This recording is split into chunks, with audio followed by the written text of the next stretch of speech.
Oke, ketemu lagi di Ngobrol Inspiratif bareng SAS ya. Bersama saya Ferry dan salah satu instruktur SAS bartending ya. Ada Pak Arif. Nah, ini. Sebelumnya sudah Pak ya? Sudah pernah. Sudah pernah. Oke. Mungkin kita kali ini ngambil tema apa yang enak? Kita ngambil tema marketing. Tentang marketing ya, pemasaran ya? Pemasaran. Karena kalau kita sudah punya produk, tidak tahu cara menjual kan susah juga. Oke. Dari follower menjadi customer. Oke. Nah, kalau menurut Mas Arif, memungkinkan nggak dari follower teman-teman kita terus jadi customer kita? Sangat mungkin, Mas Ferry. Kenapa? Gitu ya? Iya. Karena gini, follower itu kan orang yang mengikuti kalau tidak ada rasa percaya. Secara esensi, kalau mereka tidak ada rasa percaya, kemungkinan mereka tidak akan berkenan mengikuti kita. Gitu ya? Nah, itu prinsip dasarnya. Jadi kalau kita paham filosofinya, orang mengikuti itu pasti dia karena ada unsur percaya. Nah, dari situ kita berangkatnya bagaimana cara mengubah follower menjadi konsumen. Caranya adalah itu yang akan kita bahas. Ya, gitu. Mungkin yang baru-baru ini menjadi booming ya, Ya. tentang produknya McD dengan BTS. Oh iya, itu juga. Iya kan? Itu ada unsur juga. Ya, jadi bagaimana follower, fans dan sebagainya, friendnya dia begitu dikolaborasikan dengan McD maksudnya McD Ya. berkolaborasi Ya. dengan BTS ya, hasilnya luar biasa ya. Ya, Sampai betul. seperti Benar. itu. Cuman sangat disayangkan mungkin akhirnya prokesnya Iya, itu Ya. benar sekali. jadi yang nggak terjaga gitu, Betul sekali. nggak terantisipasi. Betul sekali. Mungkin saya nggak tahu ya, maksudnya dari pihak McD sendiri udah mengantisipasi atau enggak gitu hal itu Betul, terjadi. benar Ya. sekali. Mulai dari Jakarta, Surabaya dan sebagainya, kota-kota Betul. lain juga banyak. Luar biasa memang. Nah, cuman kan yang kita bingung padahal di situ saya lihat dulu ya, Ya. dari beberapa, saya sendiri nggak belanja itu Iya. soalnya. sama.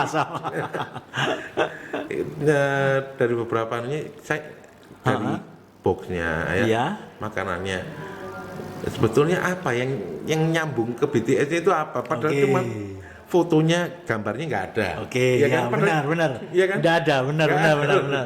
Cuman Benar. gambarnya McD Itu menarik. kotaknya cuma warna ungu, bedanya cuma Oh, itu iya. aja. Ya, foto BTS-nya nggak ada. Nggak ada. Terus apa yang diangkat dari entah itu makanannya apa khas BTS, nggak ada gitu, Iya, nggak ada iya, yang nyambung. benar. Cuman ada kata nama BTS, nah itu toh gitu loh. BTS Meal lengkapnya Nah, gitu ya. Iya, Iya, benar. itu benar, menjadi daya tarik yang luar biasa gitu. Betul. Nah, menurut Mas Arif gimana? Ya gini ya, sebelum saya masuk ke BTS Meal itu tadi ya, menganalisa tentang hal itu, saya mungkin akan masuk ke dari sisi awalnya dulu ya. Bagaimana mengubah follower menjadi seorang konsumen. Ya. Nah, esensinya follower itu kan sudah apa ya? Dia ada ekstra tindakan ekstra yang dia lakukan untuk mengikuti kita. Nah, salah satu ekstra yang mereka keluarkan adalah mereka percaya sama kita. Itu yang harus kita ingat. Dari situ kita berangkat ke atas atau ke selanjutnya, tahap selanjutnya bahwa seorang follower itu punya minat sama kita. Kita itu bisa individu, bisa korporasi atau sebuah brand. Iya, Ya. oke. Kalau kita ngomong tentang individu, nah contohnya begini, misalkan Mas Berry itu seorang individu. Saya, Mas Berry punya alamat Instagram dan saya memfollow Mas Berry, berarti saya kan sudah kenal sama Mas Berry atau tertarik sama Mas Berry. Dan akhirnya saya memfollow, walaupun saya belum tahu apa saja yang ditampilkan tentang di Instagramnya Mas Berry. Nah, setelah saya tertarik dan punya minat dan kenal itu tadi, akhirnya saya follow, dan setelah saya follow saya lihat. Suatu ketika Mas Berry itu memposting beraneka ragam postingan, entah apapun lah. Dan itu muncul di beranda saya kan. Nah, di beranda saya itu pasti saya akan melihat, oh, kalau saya tertarik, saya akan nge-like. Kalau itu tidak tertarik, kalau saya tidak tertarik, berarti saya tidak akan nge-like. Iya loh. Proses saya memberikan like saya kepada postingan Mas Berry, itu sebenarnya saya membeli produknya Mas Berry. Dalam arti, dalam tanda kutip, membeli dalam tingkat yang dasar. Oh ya ini keren. Oh ya ini keren. Ya keren. Nah, itu Menyukai, menyukai, membelinya dengan membayar tanda suka. Itu proses follower dari saya menyukai. Lah, akhirnya ditanyakan, yang menjadi tanda tanya adalah saya kenapa menyukainya? Kemungkinan apa yang membuat saya menyukai postingannya Mas Berry? Pastinya bukan dari sudut pandangnya postingannya Mas Berry dong. Tapi pastinya dari sudut pandang saya yang ada keterkaitannya. Nah, disinilah esensinya Mas Berry. Apa? Keterkaitan. Dalam bahasa marketing itu atau bahasa sononya itu adalah engagement. Ya. Betul. Jadi kalau postingannya Mas Berry itu tidak ada engagement, tidak ada keterkaitannya dengan saya atau dengan followernya Mas Berry tidak akan dapat like. Iya. Itu dari si engagement ya, keterkaitan. Kalau saya bicara ini dari mungkin kalau saya bilang ya, ini mungkin pelajaran untuk semua yang baru memulai wirausaha ya, bahwa segala sesuatu tidak bisa, kadang kita bekerja keras sendiri, mengembangkan sendiri. Bahkan sebesar McD pun itu masih perlu kolaborasi. Iya, benar. Ya benar ya. Bukan benar. hanya tentang produk loh ini. Betul. Bukan tentang produk, bahkan sampai penyanyi pun. Betul. Semua. Dia sebesar apapun, itu pun masih butuh kolaborasi, kerjasama dengan orang lain. Betul. Iya. Iya. Kita tahu contoh seperti kayak Anji kolaborasi dengan siapa. Betul. Ariel kolaborasi dengan siapa. Betul. Itu juga dengan McD. Nama besar McD pun masih butuh kolaborasi. Betul. Ya, betul. Nah itu, jadi banyak, tapi saya gini, banyak orang yang berpikir jajananku udah laku nih. Ya udah, yang penting aku jajananku laku, aku kembangin sendiri, aku inovasi. Tanpa berpikir bahwa aku bisa kolaborasi sama apa ini, ya kan gitu ya. Nah itu menurut Mas Arif gimana? Maksudnya sisi untuk berpikir kolaborasi itu seperti gimana harusnya? Kalau berpikir kolaborasi itu ini sama-sama nggak nyambung loh Mas. Antara McD sama BTS ini nggak nyambung. Yang satu penyanyi, satunya makanan kan gitu ya.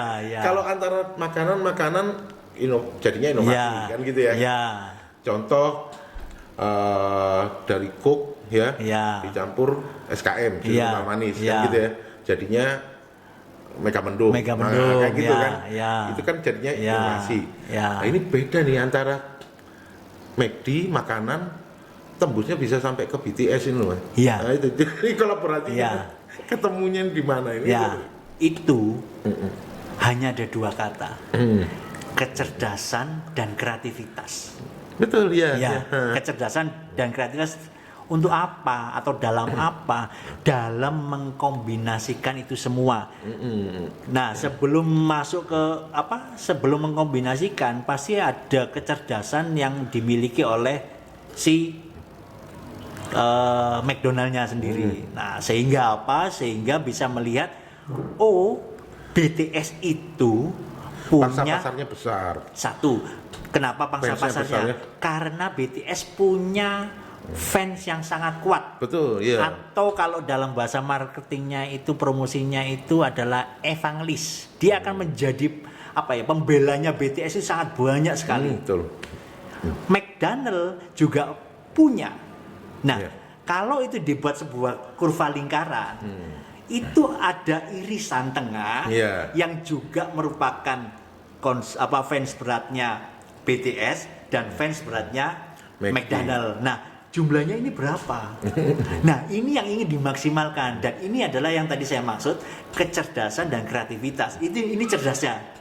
Nah, berarti ada ceruk, ya toh, ada niche. Nah, untuk kreatifnya akhirnya apa? Melihat BTS ini sukanya apa sih?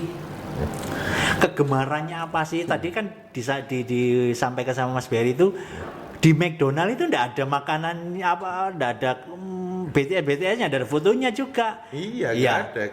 Yang sebenarnya ada itu saus yang menjadi kegemaran anggota BTS, saus Cajun. Nah, sesemol itu ya. Iya. Tapi itu di apa saya bilang meskipun itu kecil, itu small. Tapi ada niche, ada ceruk. Ya. Ada ceruk dari irisan lingkaran masing-masing fan itu tadi. Nah, dari situ akhirnya muncul kreativitas. Coba sih apa yang bisa aku jual dari BTS-nya ini sehingga bisa disajikan oleh McDonald yang untuk fans beratnya McDonald ini sudah jaminan punya kualitas rasa gitu ya toh. Di olahan yang pakai tepung gitu. Ya, seperti itu akhirnya muncullah yang namanya nugget chicken sama Cajun saus kayak begitu itu. Nah, kenapa kok begitu membludaknya? Karena mereka ini fans berat ya. Fans berat itu dia akan membela, mendukung apa saja yang dikeluarkan atau yang dilakukan oleh idolanya mereka. Meskipun sesepele itu, itulah follower. Karena dia sudah ada trust sama BTS. Wow, BTS. Jadi apapun yang dipakai dan dipegang sama BTS, gua bakal niru tuh. Nah, McDonald lucunya kan gini. Sebetulnya lucunya memang benar ya, ada fansnya BTS, ada juga yang memang fanatik sama McDonald juga, ya. Ketika ini bergabung dan yang lebih lucu lagi, kalau ini kan ada fanatiknya McD, ada fansnya BTS. Ada yang lebih lucu lagi apa? Orang yang penasaran, Mas. Curiosity. Kenapa kok laku? Kenapa kok laku? Iya. Sebenarnya itu sudah dijawab, Mas. Iya. Apa? Akhirnya dia ikut pesan. Iya. Di situ ya. Curiosity ya. Jadi gini, memang tanpa disadari ya, orang melakukan kegiatan membeli itu satu dasarnya dia butuh. Yang kedua selain dia butuh nih, dia penasaran. Ya toh? Yang ketiga selain butuh penasaran, dia suka. Ya toh? Jadi kalau dia suka dia akan beli, kalau tidak suka dia akan beli, ya toh? Kalau dia butuh pasti beli. Penasaran. Ini karena dia terpengaruh sama kondisi lingkungan itu. Ya, eksternal. Jadi itu semua kenapa kok itu semua kan muncul karena adanya fans berat. Nah, fans berat ini itu bukan hanya sekedar fans berat, tapi dia kalau bahasa marahnya evangelis. Dia kayak penyelamatnya ya, garda depannya yang mau membela mati-matian kayak gitu-gitu. Sehingga apa? Apa yang dilakukan sama idola mereka disupport. Makanya itu saya bilang dua kata, cerdik dan kreatif. Kecerdasan, cerdas dan kreatif. Kreativitas dari siapa? Dari seorang McDonald atau dari McDonald dalam melihat ceruk niche. Nah, kenapa semua ini? Nah, ini namanya kalau saya itu the art of marketing and selling. Kalau selling kan ya gitu. Ini the art of marketing, dia mendesain sedemikian rupa karena dia tahu ininya begini, itunya begitu. Dia kolaborasikan, dia mainkan, eksekusi. Keren itu. Makanya saya merasa gini, ini jadi momen untuk produk lokal kita. Jadi ini kayaknya momen ya buat produk lokal itu. Oh, ternyata aku bisa ini. Nantinya akan banyak nih yang seperti ini. Iya. Saya yakin akan banyak. Iya. Termasuk lokal-lokal ya. Iya. Banyak yang ayam goreng apa dan sebagainya. Geprek gitu ya toh. Ayam goreng apa itu nanti akan banyak yang berkolaborasi seperti saya yakin seperti itu. Iya. Nanti dia berkolaborasi juga dengan yang lokal gitu maksudnya sama lokal dan sebagainya untuk mengangkat brandingnya itu juga. Dan mereka akhirnya tahu bahwa oh iya dengan aku berkolaborasi ini ternyata hasilnya lebih baik gitu loh. Ya, ya. Kenapa? Karena pemasarannya jalan dua. Iya, Satu, yang satu dari produknya dia juga promosikan, yang dari satu sisi dari sisi idolanya. artisnya. Nah, sisi artinya juga dia mempromosikan gitu. Kan gitu ya. Ya. Sebetulnya kan udah lama itu baik. Itu lama. memang konsep sudah lama, secara esensial sudah lama. Betul. Cuman di era ini itu dituntut yang namanya kreativitas dan kecerdasan. Dalam apa? Mengotak-ngatik, mengulak-ngulik apa saja, mana saja yang cocok dari yang sudah ada, kita modifikasi, kita tempelkan, kita eksekusi di saat ini. Ya, kayak gitu intinya itu. Nah, berarti kan untuk berkolaborasi ini kita harus banyak yang harus dipertimbangkan ya. Betul. Jangan sampai dengan salah kolaborasi akhirnya membuat betul. Gak karuan tampan usaha gitu. Nah, kalau dari sisi pengusaha, ya Mas Arif juga wirausahawan. Ya. Nah, terpikir untuk berkolaborasi juga atau mending jalan sendiri aja gitu? Ya, memang gini ya. Kalau kita mau berkolaborasi atau tidak, itu keputusan itu diambil melalui apa? Melalui kita melihat goal kita itu apa sih? Potensi. Target ya. Tujuan usaha kita itu apa sih? Kan tidak semua, misalkan saya membangun sebuah UMKM ya. Tujuan di awal kan tidak mungkin hanya kepingin produk itu laku, tercipta dan laku dijual sehingga mendapatkan respon pasar gitu saja. Tapi untuk kedepannya bisa jadi kalau untuk pengembangan atau UMKM saya itu sudah usaha di bidang makan saya itu sudah ada lebih dari 20 titik outlet ya. Outlet itu ya. Akhirnya saya berpikiran punya tujuan lagi kan. Nah, itu mungkin jadi intinya gini, tujuan keputusan ngambil langkah kolaborasi atau tidak itu sebenarnya tergantung dari tujuan usaha kita. Apa gini? Maksudnya itu apa harus usaha kita besar dulu supaya bisa berkolaborasi dengan yang besar atau gimana menurut Mas Ari? Gini, kalau yang kecil-kecil sama kecil gini berkolaborasi boleh nggak? Ngapain? Ya, dalam artian gini, pemasarannya kan jadi berjalan dua itu tadi saya bilang. Ya, jadi kolaborasi dalam artian dia punya ada dampak signifikannya enggak? Nah itu kan. Itu akhirnya gitu. Jadi gini, kalau tidak ada dampak signifikan dari kita melakukan yang namanya kolaborasi, buat apa? Nah, mendingan anggaran yang kita gunakan, pasti ada anggarannya dong kalau kita melakukan kolaborasi dengan siapa saja lah. Kita minta tolong orang untuk ngejual di sana aja, kita minimal ngasih ucapan terima kasih ya. Masa terima kasih terus ya, pasti ada tanda terima kasihnya gitu. Nah, daripada tanda terima kasih itu kita berikan, mungkin kita jauh, apakah itu efektif? Kalau tidak efektif untuk apa? Mendongkrak volume. Meleverage volume penjualan. Kalau itu tidak mampu atau tidak bisa, kan mendingan kita alokasikan untuk ini tadi. Kalau semua kecil-kecil kalau semua dari usaha yang kecil menengah lah ya. Kecil menengah, yang paling simpel kolaborasi itu kan endorse. Ya. Paling simpel endorse. Endorse ya. Ya. Jadi bagaimana produk kita titipkan ke entah itu orang yang sudah punya follower banyak, ya kan? Untuk dipromosikan kan gitu. Ada yang memang sistem pertemanan free, ada juga yang memang kita harus bayar. Berbayar. Betul. Dari follower itu dari orang yang di endorse, dia akan promokan punya kita, entah itu berapa kali tayang apa dan sebagainya gitu ya. Nah, berarti menurut maksimal nggak sih, bisa maksimal nggak sih kayak gitu? Sebelum kita menyatakan itu maksimal atau tidak, sebenarnya apapun itu bisa menjadi alat pengungkit. Intinya gitu. Cuman daya ungkitnya besar atau tidak gitu aja. Gitu ya.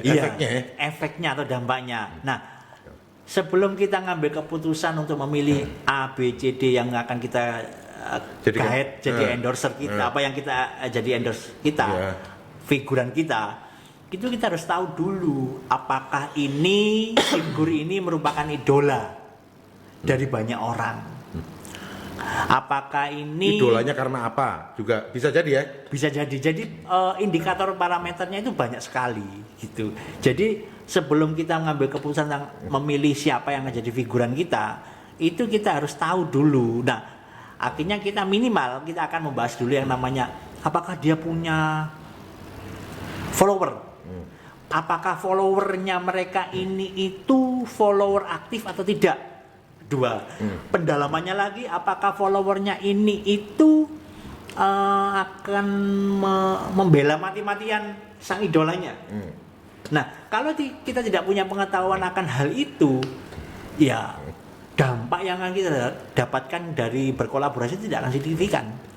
Jadi kita harus tahu dulu. Nah, dari follower itu, kalau kita tahu tentang detailnya dari idola itu, akhirnya kita akan tahu, oh followernya yang akan bermain. Karena sebenarnya kita akan bermain dengan follower mereka melalui idola mereka. Iya toh? Nah, dari situ akhirnya kita bisa memakai pemicu. Karena follower itu bukan berarti orang yang selalu menyukai loh, Mas. Kadang di situ banyak haters. Iya. Iya kan? Iya kan, zaman sekarang betul. Iya kan? Jadi gini, Mas. Followernya banyak, tapi semakin besar tuh haters padahal di situ. Apa yang dia sampaikan artis itu ya, itu bisa dilihat atau tetap ditonton gitu loh sama hatersnya. Jadi ini kita kembali lagi ya ke awal tadi. Kenapa orang menyukai? Kenapa orang menonton? Itu kan beda pertanyaan kan, beda subjek kan. Kenapa orang menyukai, kenapa orang menonton? Jadi setiap subjek atau tema ini punya masing-masing pendalaman jawaban dan tadi kan saya bilang gini, saya akan bahas dulu ya dua-dua ini tapi secara simpel. Gini, kenapa orang menyukai? Menyukai itu karena ada unsur kenal, unsur tahu ya sama dengan kenal, dan unsur percaya. Nah, tadi sehingga apa? Sehingga unsur kenal, unsur percaya ini tadi akhirnya memunculkan namanya apa? Engagement, keterikatan dari satu sisi followernya. Lalu dari idolanya, dia secara konsisten itu menampilkan tampilan yang sesuai dengan harapan dari follower.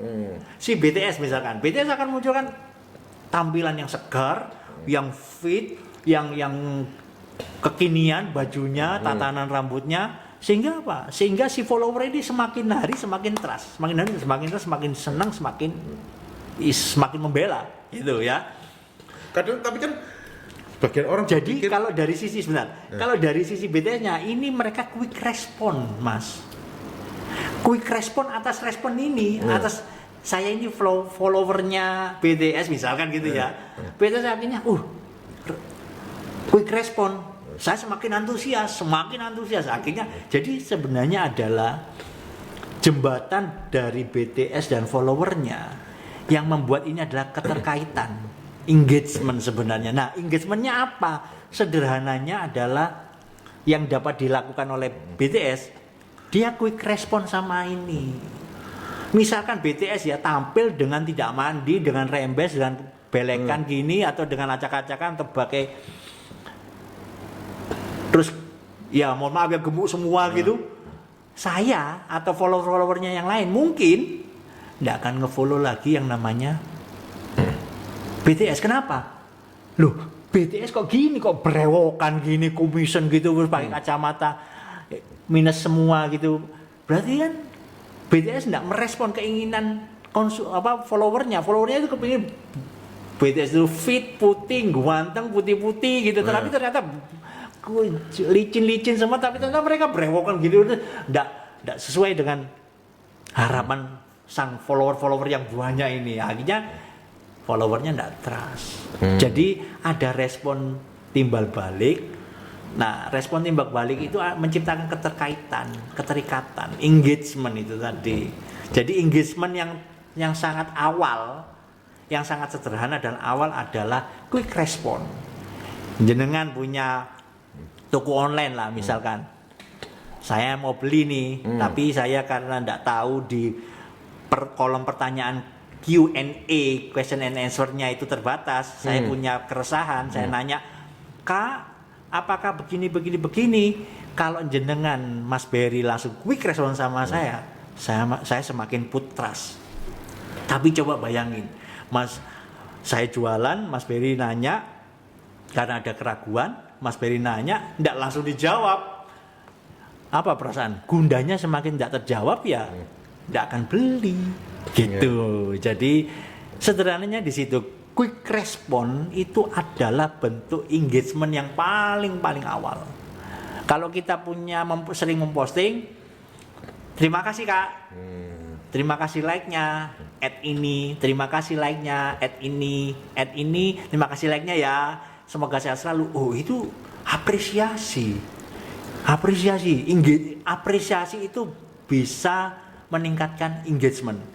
Nah, bayangkan kalau jumlahnya itu jutaan follower dan sudah terjadi engagement yang sangat kuat, wah mau jualan apa aja yang mau dipegang sama idola itu sudah pasti monetize-nya besar sekali. Nah, itu gitu ya? Itu dari sisi follower. Jadi hater sekarang saya tuh suka. Kenapa? Hater itu dia punya goal, Mas Berry. Goalnya gini, intinya gini, orang melakukan sesuatu hal itu pasti ada tujuan. Nah, berarti haters ada tujuannya. Ada tujuannya. Apa? Kalau dia menjadi hater, dia kan harus punya bahan yang untuk di-hate, mencari kelemahan. Nah, jadi dia melihat dulu, oh tampilannya begini-begini. Itu sebetulnya orang ngangguran apa gimana? Bisa di situ, tapi kalau saya secara pribadi ya, kalau saya nggak suka sama orang itu nggak saya follow udah. Gitu. Nggak di follow tapi di-delete, dilihat juga sih. Ya mati gitu. Ngapain gitu loh? Kalau kita nggak suka ya udah kan gitu. Ya apa ya? Tapi ada orang-orang seperti yang memang niat jadi haters itu ada. Nah, gitu. Sebenarnya ya, ini unboxing ini sebenarnya. Tapi saya kasihlah untuk podcast ini apa?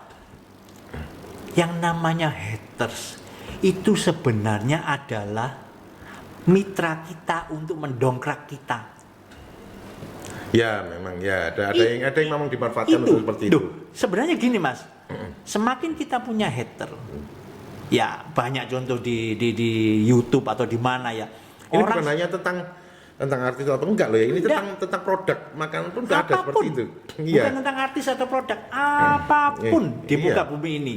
Karena apa? Contohnya gini, Mas Berry ya secara pribadi pasti punya haters dan lovers.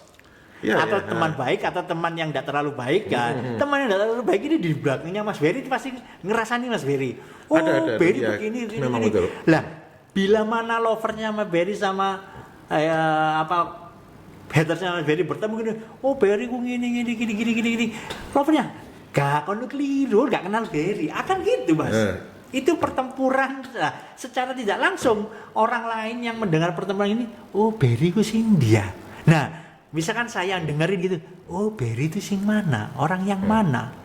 Nah itu akhirnya, makanya itulah kenapa saya menganggap yang namanya hater itu atau dewasa saat ini itu, hater itu bisa kita gunakan untuk mendongkrak popularitas dari apapun yang ingin kita naikkan. Butuh ya memang ya. Ya sebenarnya kita tidak butuh Mas. Kita mau masuk kita mencari lover, tapi kan pro kontra selalu ada gitu loh. Apa perlu diciptakan juga itu? Terlalu naif kalau kita menciptakan hater. Ya terlalu naif gitu loh. Satu terlalu naif, kedua ngapain? Buang energi. Kenapa? Tanpa kita menciptakan hater itu akan muncul. Kayak kita beli rumput untuk di tempat kita, di halaman kita, tapi rumput tekinya itu selalu ada gitu loh. Ngapain kita beli rumput teki, kita tanam-tanam gitu? Ngapain? Ya, contohnya logikanya di sana. Contoh sosial medianya SAS juga kan ya. Sosial medianya SAS itu kan beberapa kali diserang orang. Iya. Ketika kita mengeluarkan statement apa-apa itu pasti ada yang mengomentari entah pro atau kontra. Tapi apa dampaknya bagi nama SAS? dia ada di top of mind. Nah itu akhirnya apa gini? Akhirnya saya masuk ke brand lagi ya. Jadi yang namanya hate lover dan haters ini kalau mereka beradu argumen tadi saya bilang, saya kan melihat di pikiran saya muncul siapa sih Mas Berry itu, siapa sih Berry itu. Nah itu akhirnya di atas pikiran kita. Nah kalau itu di YouTube itu akan jadi top of SEO, sustainable on itu ya, organizer, optimization. Nah akhirnya apa? Brand dari apapun itu akan menjadi top of mind kalau menjadi perbincangan, entah itu lovers or haters, gitu Mas Berry menurut saya. Gitu ya? Jadi intinya kalau kita mau merubah follower kita menjadi konsumen kita, ya kita harus mengadakan engagement, kita harus meningkatkan keterkaitan atau memunculkan keterkaitan. Seberapa kuat? Kalau kita kepingin kuat, semakin banyak, ya kita harus kuatkan engagement kita. Bentuknya yang pertama dengan yang follower sederhana. kita ya. Iya. Bentuk sederhananya harus quick respon. Kita harus peduli. Quick respon yang peduli. Jadi bagaimana sosial media kita itu bisa terus dikontrol ya, untuk kita bisa terus merespon Iya. follower kita. Betul. Bahkan betul. sebelum kita punya produk pun kalau bisa kita memupuk dulu ya dari awal Iya. dulu. Kita nanti soalnya kalau kita udah baik, mereka tahu kita mengeluarkan produk, mereka itu bisa langsung ini ya. Iya, jadi Oke. intinya gini, kalau kita mau ngomong atau kita dihadapkan sama sebuah pertanyaan, mana dulu yang harus kita pilih membuat produk ini? Jawabannya ya kita lakukan itu secara bersamaan, secara simultan, saling one time at a time gitu. Ya. Jadi ya Bisa berjalan terus. produknya dulu, bisa Iya. followernya dulu yang Kita sembari bikin produk sudah jadi, kita bikin yang namanya konsep periklanannya. Nah, apa dulu yang kita keluarkan, apanya dulu, atau mungkin sambil kita meningkatkan mencari respon pasar, kita meluncurkan ini promonya atau apanya. Soalnya kan gini, ada di siswa SAS ini kan Iya. juga dia mama ingin menciptakan produk, itu masih bingung. Loh nanti aku pasarkan ke siapa kan gitu ya. Nah mungkin dengan satu cara bisa dibalik juga gitu loh. Bisa. Ya kamu mau pertemanan dulu, Bisa. nanti pertemananmu banyak, kamu follow dulu orang, Bisa. ya kan? Nanti baru kamu ciptakan produk, atau kamu ciptakan produk kamu harus cari pasar kan gitu ya. Ya. Jadi intinya gini, kita mau menuju kemana itu jauh lebih penting. Gitu ya. Kita mau menuju kemana itu jauh lebih penting. Karena apa? Kita mau menuju kemana telah ditetapkan. Kita ke Jakarta, kita tahu, oke, kita tetapkan, kita mau ke Jakarta nih. Kapan? Besok atau minggu depan. Kita akan tahu lewat apa, lewat mana, naik apa, itunya akan mengikuti. Tapi kalau kita tidak tahu, sudah bikin naik kereta api, ternyata kita mau ke Kalimantan, tidak mungkin kan kita naik kereta api ke Kalimantan kan. Jadi intinya gitu, mau kemana? Lah mau kemana itu adalah siapa target market kita. Jadi himbauan saya, saran saya bagi teman-teman siswa SAS yang ingin berwirausaha, hendaklah memulai dari siapakah target market kita. Kalau kita Sekarang sudah kalau tahu, tanya nih, ya Mas Arif kan dulu berkarir di hotel juga. betul. Ya. Saya dari hotel. Nah, terus kenapa kok memilih pensiun dini ya waktu itu ya? Pensiun Ya, dini ambilnya. ya. Memilih pensiun dini terus akhirnya memilih untuk berwirausaha, itu kenapa? Supaya adik-adik tahu nih. Oke Gitu loh. ya, jadi alasan yang mendasari saya itu sebenarnya saya kepingin mendapatkan tantangan atau challenge baru gitu loh. Oh, Karena selama sekian waktu saya di hotel itu saya mendapatkan apa ya, semuanya itu sebuah tersedia. Konsumennya tersedia, Betul. perangkat peralatan kerja yang tersedia, bahan tersedia, media yang mempromosikan tersedia, semuanya. Saya hanya jadi pelaku. ya. Nah, saya menjadi pelaku itu akhirnya saya tarik mundur diri saya. Loh, kok banyak semua sudah tersedia ya? Berarti harus saya checklist nih. Checklist, inventory gitu. Apa yang saya checklist ya itu tadi yang saya sebutkan. Oh, punya ini, punya itu, punya ini, punya itu, punya ini, punya itu. Akhirnya saya item, saya data. Saya beranggapan kalau saya punya ini semua, jalan enggak? Belum tentu. Minimalnya. Ya. Minimalnya jalan enggak kalau saya punya ini semua? Nah, harusnya jalan. Harusnya. Nah, dari situ tinggal bagaimana saya memainkannya, menerapkannya kan. Kecerdasan saya dalam kemampuan saya dalam semuanya, dalam mengolah, mengkombinasikan, mengkolaborasikan sehingga terjadi ramuan yang apik yang bisa menarik dan menyelesaikan masalahnya konsumen. Untuk mendapatkan pasar itu tadi ya. Iya, akhirnya seperti itu. Saya pikir gitu. Oh, oke. Karena itu kan butuh keberanian ya, butuh betul sekali. keberanian Betul sekali. Orang yang sudah nyaman ya berkarir di hotel, bahkan sampai lupa usianya udah sampai lama. Ya. Kelamaan di hotel. Sampai pensiun. Ya. Akhirnya dia harus pensiun. Dari situ banyak juga yang pensiun udah sakit gitu ya. Ya. Ya saya nggak ngomong gitu juga gitu loh. Kebanyakan mayoritas ya. Karena kalau dipaksakan sampai tua terus kita pensiun baru kita berwirausaha, kok rasanya telat. Kenapa? Karena otak kita nggak mampu. Ya, seolah-olah telat betul. Iya kan? Dengan usia senja terus kemudian kita dipaksa mikir untuk wirausaha lagi. Iya, kalau wirausaha langsung laku kan gitu. Iya, betul. Iya kan, kalau kita harus merintis lagi. Iya. Pecah nih. Ya. Jadi intinya berwirausaha itu bukan suatu hal yang enak, sederhana. Nah, itu salah. Menurut saya berwirausaha itu terlalu kompleks, banyak hal yang harus dilakukan dan butuh ketelatenan, keuletan dan kesabaran kita. Iya, karena serta kecerdasan dan kreativitas kita dalam mengotak-ngatik, ngulak-ngulik itu tadi. Ya. Apa yang ada di industri ketika kita bekerja, permasalahannya itu tidak sekompleks ketika kita berusaha kan gitu ya. Jenengan tahu kenapa? Yang karena, esensial nih, jenengan tahu kenapa?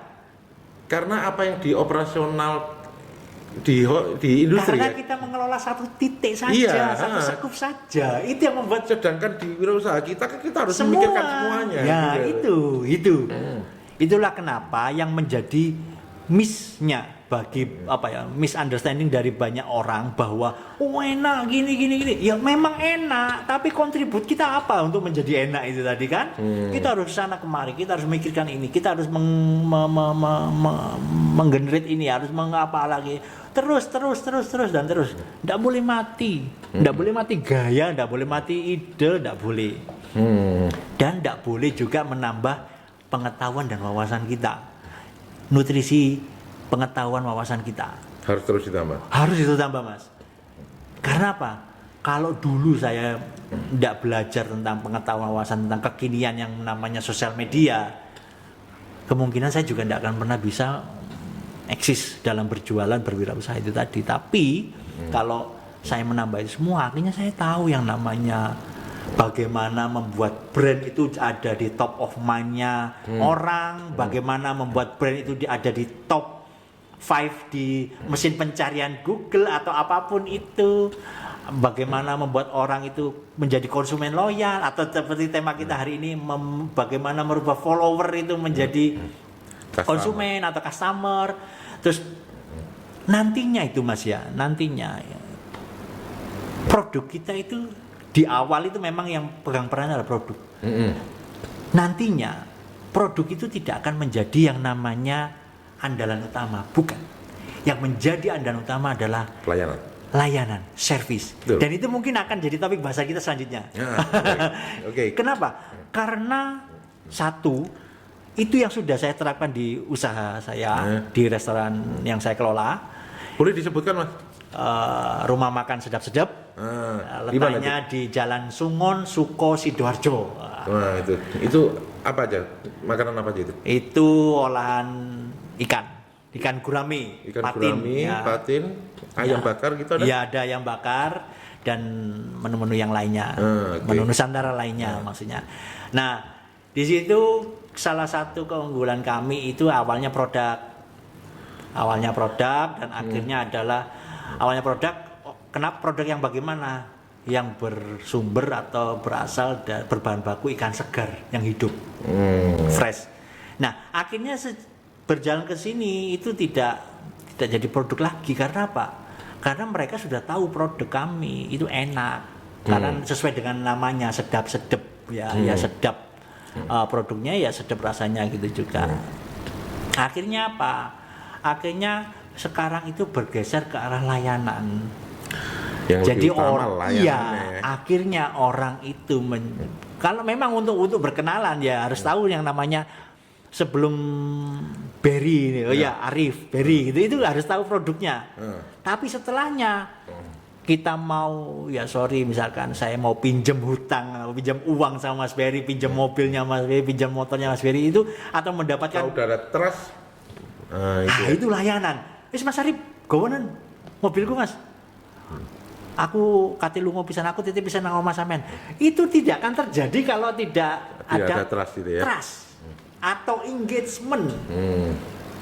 Ya, bagaimana? Ya saya harus menunjukkan diri saya yang terbaik sehingga Mas Berry itu put on sama saya kan. Nah, dari situ sebenarnya kalau kita mau belajar gitu ya, belajar jeli ini maksud saya, cerdas ini. Sebenarnya kita itu sudah punya Mas kelebihan-kelebihan sebagai orang Indonesia itu. Karena orang Indonesia itu terkenal tepos liro.